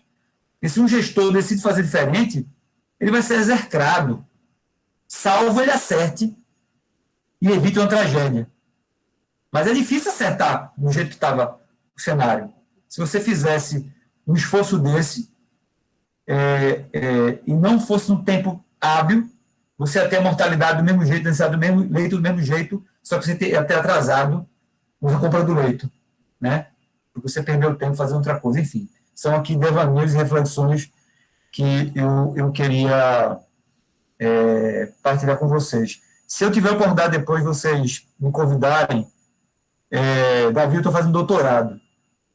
Aí eu estou lendo as coisas aí assim, fundamentais, do nascimento da clínica com Foucault, do nascimento da medicina social, da medicina preventiva, do nascimento do hospital, né, como é que a medicalização da vida, em vários aspectos que eu acho fundamental que pessoas, né, estudantes, jovens estudantes, que estão se interessando pela saúde da família, pela atenção primária, olhem para tudo isso com um olhar armado, sabe?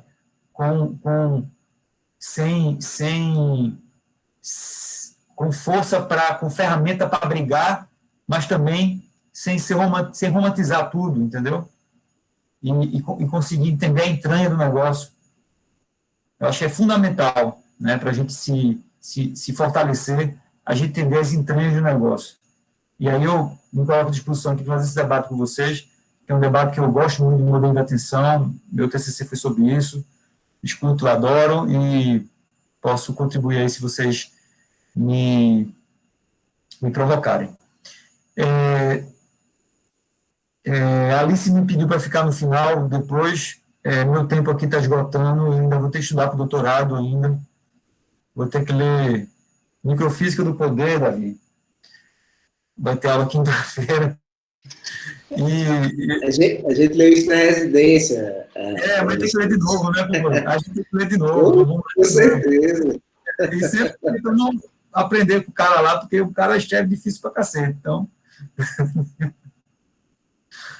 Aí eu tô vendo, vocês já vão terminar, porque eu tô precisando me recolher aqui. Eu queria ver se o professor Saulo quer fazer algum comentário mais breve, e depois disso, só conduzir o encerramento mesmo. Bom, pessoal, já estamos todos aqui bastante cansados, né? O professor Aristides já colocou também a situação dele, eu imagino. Eu quero parabenizar a Liga, né, por ter tomado essa iniciativa. Isso mostra uma consciência de corresponsabilidade de vocês com o processo de formação.